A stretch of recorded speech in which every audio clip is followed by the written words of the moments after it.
Saludo a toda la amable audiencia que está en sintonía en este momento con este canal de YouTube. Vamos el día de hoy a mirar un tema muy interesante como lo es la legitimación en la causa por activa y vamos a analizarla cuando se hace por medio de representante legal para defender el derecho fundamental de un menor de edad. Y en ese sentido vamos a estar consultando dos sentencias de la Corte Constitucional. Una de ellas es la sentencia T-351 de 2018, que aparece en la primera entrada. Esta sentencia, ustedes miraron cómo yo hice para abrirla. Aquí, como hemos dicho siempre, podemos descargarla. Y yo ya la tenga descargada. Bueno, yo hago el ejercicio para que ustedes lo puedan ver. Yo, sin embargo, acá la tengo ya descargada y previamente revisada.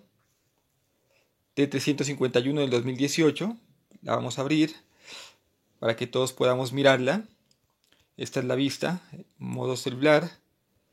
Vamos aquí a mirar la parte donde yo previamente he hecho el ejercicio de subrayar la sentencia de la Corte Constitucional. Y aquí lo que queremos destacar es lo siguiente. Pues hemos durante los últimos videos mirado cómo la autoridad judicial, llámese juez, llámese tribunal, llámese corte, alta corte, como queramos llamarle, antes de acceder al estudio de fondo, pues la tutela, lo que hace es verificar si se cumplen los requisitos generales de procedibilidad de la acción de tutela, que ya vimos que uno de ellos es la legitimación en la causa por activa. Son 4 requisitos generales. Ahondamos en el tema nuevamente. Primer requisito, legitimación en la causa por activa. Segundo, legitimación en la causa por pasiva. Tercero, pues habla trascendencia y es fundamental del asunto. Pues puede llamarse como requisito que no es, digamos, necesario analizar porque se subsume que si alguien interpone una tutela es porque está defendiendo un derecho fundamental. Entonces generalmente toma 4 requisitos. Pues lo estamos tomando aquí, pero realmente existe el requisito de la inmediatez y la subsidiariedad junto con legitimación en la causa por activa y legitimación en la causa por pasiva. El quinto requisito dice que se trata de un derecho fundamental o a trascendencia fundamental del asunto. Pero bueno, en fin, generalmente suelen ser 4 requisitos, sin contar con este que estoy subrayando acá. Solamente legitimación en la causa por activa, por pasiva, inmediatez, subsidiariedad. Y aquí, en esta sentencia, al abordar el requisito de legitimación en la causa por activa, en esa parte que es subrayado con amarillo, dice que en este orden de ideas la legitimación en la causa por activa para presentar tutela se acredita en ejercicio directo por quien es titular de los derechos fundamentales, y aquí estamos por medio de los representantes legales, dice aquí, ¿no? Que es el caso, dice, de los menores de edad, los incapaces absolutos, los interdictos y las personas jurídicas, cuando se representa el derecho de una persona, cuando se funge como representante legal. También se puede, 3, a través de apoderado judicial y 4, planteando la existencia de una agencia oficiosa. Bueno, ahora bien, vamos a mirar otra sentencia, que la tengo también aquí. Ya miramos cómo se hace el procedimiento. La sentencia T-234 del 2017. Ustedes ya saben cómo entrar en ella por Google. Yo aquí ya la he descargado. T-234 del 2017 de la Corte Constitucional. No olviden este título, T-234 2017. Y aquí también previamente yo ya la he subrayado. Una sentencia, como todas, muy interesante. Vamos a mirar aquí rápidamente con respecto a la representación legal de un menor de edad, que es el tema que nos concita en este video. Mirar cómo se ejerce la representación judicial de los menores de edad. Recordemos que estamos hablando del requisito de legitimación por activa, el cual a su vez tiene 4 modalidades. Algunos dicen que son 5 porque el Ministerio Público también puede interponer acciones de tutela, que sería el defensor del pueblo y los personeros en cada municipio. Entonces ahí tenemos. Pero estamos mirando en este momento la legitimación por activa de menores de edad.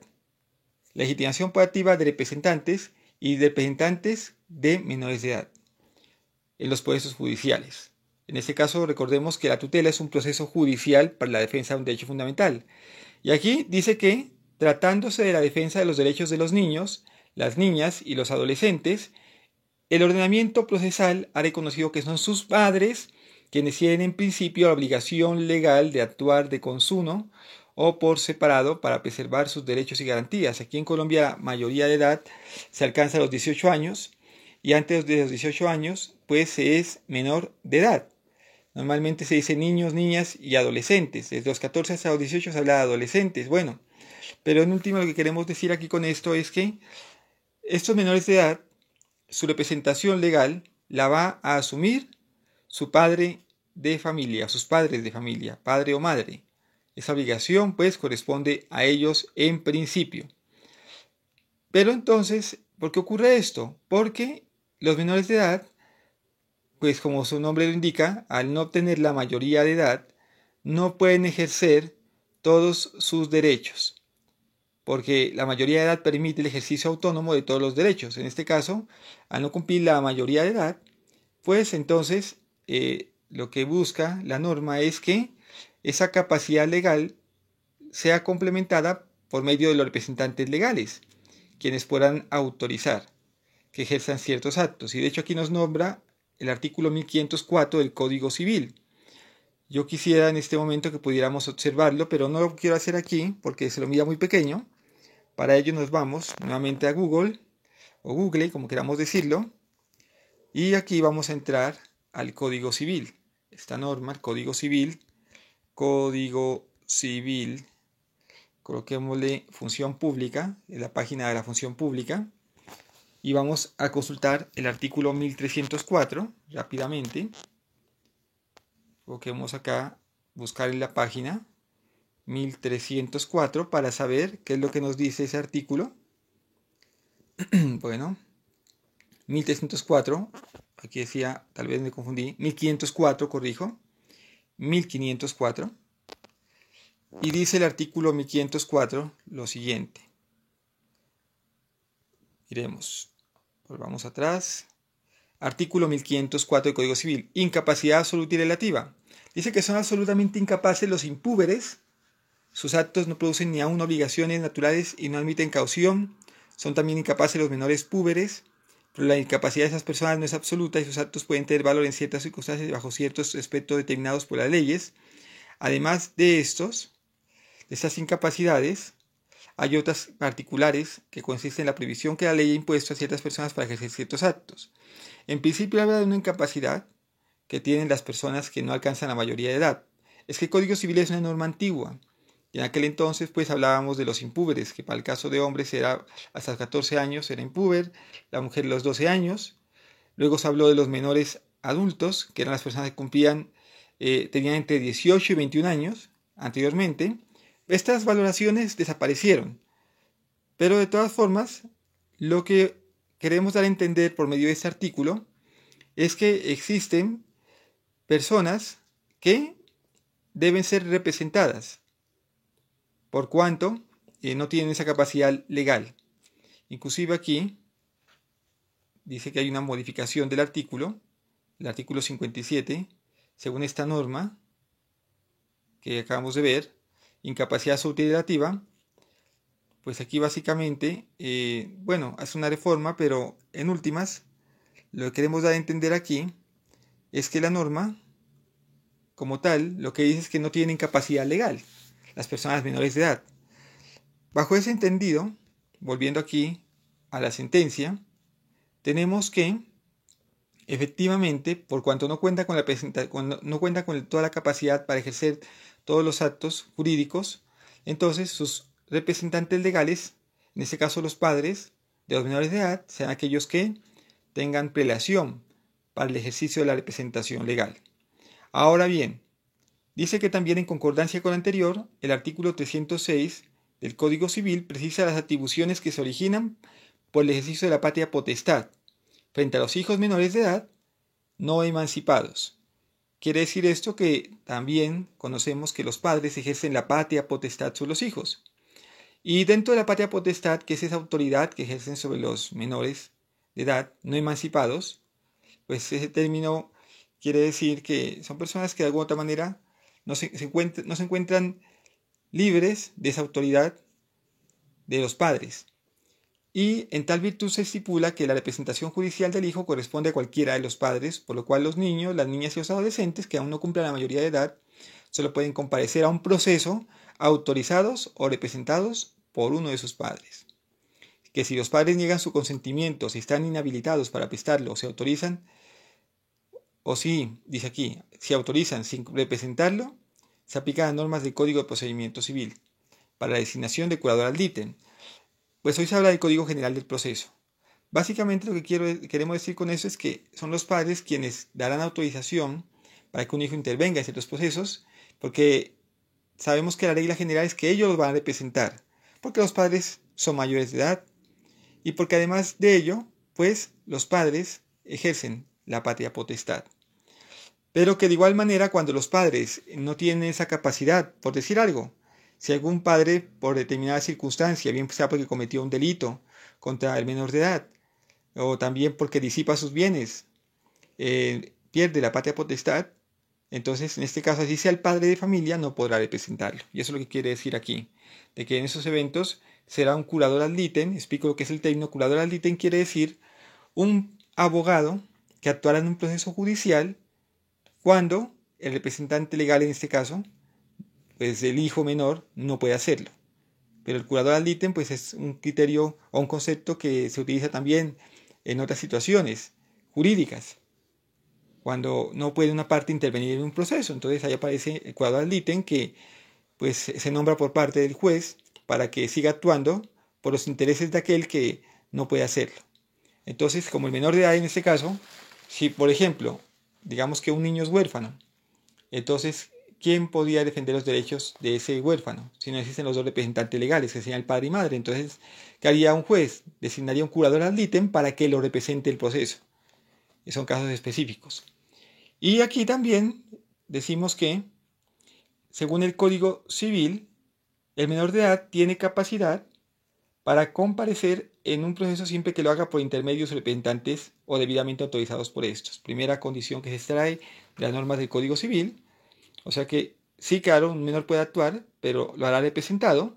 En el caso de una tutela, el menor lo hará representado. Por ejemplo, si un menor padece una enfermedad bastante grave y no le quieren autorizar los medicamentos, el niño tiene 5 años, la niña tiene 6 años, un ejemplo, y entonces, ¿cómo puede actuar? No lo puede hacer por sí misma, como es pues la situación normal, pero sí lo hará por medio de sus padres, quienes harán la respectiva demanda de tutela o acción de tutela, la elaborarán para presentar al juzgado. Y dice aquí también que otra consideración que existe en el Código Civil es que en caso de que exista desacuerdo por parte de los padres sobre la representación judicial del hijo, que aún no cuenta con la mayoría de edad, el juez a solicitud de parte o de oficio designará curador ad litem. O sea que si entre padre y madre no existe ese acuerdo, entonces el juez debe nombrar un abogado, que es el curador ad litem, profesional del derecho, para que éste asuma la representación legal porque se encuentra disputada en ese caso. Entonces no se encuentra de acuerdo quién de los dos va a asumirla. Pero como son los intereses del menor, entonces es necesario que alguien la asuma. Cuando el menor carezca de representante legal de esa condición, dice aquí, o hallándose esté impedido o ausente, o tenga capacidad de comparecer en un proceso, lo expondrá así al juez de conocimiento para que de plano le designe curador ad litem. Entonces, eso ya lo hemos visto antes, que si no existe ninguno de los representantes, pues lógicamente lo hará el curador ad litem designado por el juez. Entonces, aquí la conclusión es que sí, efectivamente, en primera instancia corresponde a los padres la representación legal de los hijos en un proceso judicial, en este caso la tutela, pero si ninguno de los dos pudiera asumirla, habría nombramiento del curador ad litem. ¿Por qué pasa esto? Recordemos que los derechos de los menores pues son prevalentes con respecto a los derechos de las personas adultas. Y eso se deriva de los artículos 42 y 44 de la Constitución Política. Porque, por lo menos, el artículo 42 nos habla, aquí está de la Constitución, de los derechos de la familia. La familia, según la norma, es la primera llamada a proteger al niño en el ejercicio integral de sus derechos. Por este motivo, pues los padres son los primeros llamados a representar a sus hijos en torno a la defensa de sus derechos fundamentales también, en cualquier proceso judicial y lógicamente también en acción de tutela. Eso es lo que tenemos en cuenta en relación a los hijos, en la familia. Pero también hay que tener en cuenta que ese artículo 42 que nos habla de la familia, pues lógicamente es uno, pero hay otro que es el artículo 44 que nos habla de los derechos fundamentales de los niños. Los derechos de los niños son un elemento inherente a la institución familiar y la atención de los menores de edad. Entonces, aquí vamos a mirar, por ejemplo, vamos a entrar a la Constitución Política para que miremos los dos artículos rápidamente y así nos demos cuenta de por qué motivo es que existe legitimación en la causa proactiva en la modalidad de representación para proteger los derechos de los niños. Constitución Política de Colombia, Senado. Constitución Política, Secretaría de Senado, que es la norma más actualizada, porque es la Secretaría de Senado la que ha redactado, y el artículo 42 lo ubicamos rápidamente. El 42 que ya hace parte de los primeros, el primer artículo que hace parte del capítulo 2, del título 2 de la Constitución, que son los derechos sociales, económicos y culturales, y recordemos que el artículo 5 de la Constitución establece que la familia es el núcleo fundamental de la sociedad. Y los derechos de la familia, pues por así decirlo, han sido colocados en la primera categoría, porque aquí nos dice que la familia es el núcleo fundamental de la sociedad, se constituye por vínculos naturales o jurídicos, por la decisión libre de un hombre y una mujer de contraer matrimonio, por la voluntad del responsable de conformarla. Y acá dice que aquí nos establece que la pareja tiene derecho a decidir libre y responsablemente el número de hijos a tener y debe sostenerlos y educarlos mientras sean menores o impedidos, ¿no? Eso es importante. Y también, bueno, eso básicamente con respecto al artículo 42, que es el de la familia. Pero también en el artículo 44 nos establece cuáles son los derechos fundamentales de los niños. Y aquí dice que son derechos fundamentales de los niños: la vida, la integridad física, la salud, la seguridad social, entre otros. Dice que serán protegidos contra toda forma de abandono. Y en el segundo inciso, párrafo, que lo voy a subrayar aquí, la familia, la sociedad y el Estado, dice aquí, bueno, subrayo todo, volvemos aquí, dice que la familia, la sociedad y el Estado tienen la obligación de asistir y proteger al niño para garantizar su desarrollo armónico. Muy claro aquí, miren que la primera obligación, o la obligación inicialmente decae en la familia para proteger los derechos de los niños. Aquí es donde dice que los derechos de los niños prevalecen sobre los de los demás. Pero también nos dice que cualquier persona podrá exigir de la autoridad competente el cumplimiento y la sanción de los infractores cuando quiera que haya una vulneración de los derechos de los niños. Eso lo vamos a ver ahora. Entonces ahí nos damos cuenta cómo los artículos de la Constitución Política efectivamente son los que hacen recaer en los padres esa obligación de manera primordial, porque dice que la familia es la primera llamada a proteger los derechos de los niños, luego la sociedad y finalmente el Estado. Volviendo a la sentencia, entonces, tenemos que, pues los derechos de los niños, lógicamente, como son derechos fundamentales y derechos que están por encima de los derechos de los demás, tienen un fundamento no solamente de carácter constitucional, sino que también hay convenciones de carácter internacional que protegen sus derechos. En este caso aquí estoy subrayando la Convención de los Derechos del Niño, que es la ley 12, aprobada por Ley 12 de 1991, que dispone que los Estados partes respetarán las responsabilidades, los derechos y los deberes de los padres, o en su caso, de los miembros de la familia ampliada o de la comunidad, según establezca la costumbre local de los tutores y otras personas encargadas legalmente del niño, de impartirle en consonancia con la evolución de sus facultades, dirección y orientación apropiadas para que el niño ejerza los derechos reconocidos en la presente convención. Entonces, ahí nos damos cuenta de que sí, pues la sociedad, el Estado, pero ante todo la familia, deben brindar esa protección. Y aquí también, por ejemplo, la Declaración de los Derechos del Niño, ¿sí? Porque una es la Convención de los Derechos del Niño. Aquí está, por ejemplo, la Declaración de los Derechos del Niño de las Naciones Unidas. Dice que el niño, para el pleno, esto es del año 1959, para el pleno y armonioso desarrollo de su personalidad, necesita de amor y comprensión. Siempre que sea posible, deberá crecer al amparo y bajo la responsabilidad de sus padres. Bajo la responsabilidad de sus padres. Muy importante esto. Entonces, es allí donde nos damos cuenta de que estos derechos de los niños pues tienen una protección constitucional, una protección por parte de los tratados internacionales, y que de igual manera aquí tenemos que el artículo 11 de la Ley 1098 del 2006, que es la Ley de Infancia y Adolescencia, también dice que cualquier persona puede exigir de la autoridad competente el cumplimiento y el establecimiento de los derechos de los niños y las niñas y adolescentes, en el evento en que, por ejemplo, los padres no pudieran hacerlo. Los padres tienen la primera, la representación, pero si nadie pudiera ejercerla, pues la sociedad está en el deber de ver cómo se protege al niño. Por ese motivo, por ejemplo, si se cometiera un delito contra un niño, también cualquier persona está habilitada para denunciarlo. Entonces, esto es muy importante que lo hayamos tenido en cuenta para finalmente entrar en la sentencia nuevamente. Vamos a volver a la sentencia para terminar el video. La sentencia T-351-2018, porque yo la subrayé en dos apartes. Y aquí finalmente dice que primordialmente los menores de edad serán representados por sus padres en el proceso que se origine por una acción de tutela. Sin embargo, también, cuando los padres no puedan hacerlo, podrán también hacerse por medio de agencia oficiosa, que la agencia oficiosa es otra modalidad que miraremos más adelante de legitimación en la causa por activa. Y esto ocurre cuando no existe una persona que ejerza la patria potestad sobre los menores y que también así existan, por lo menos estos padres no están interesados en ejercerla.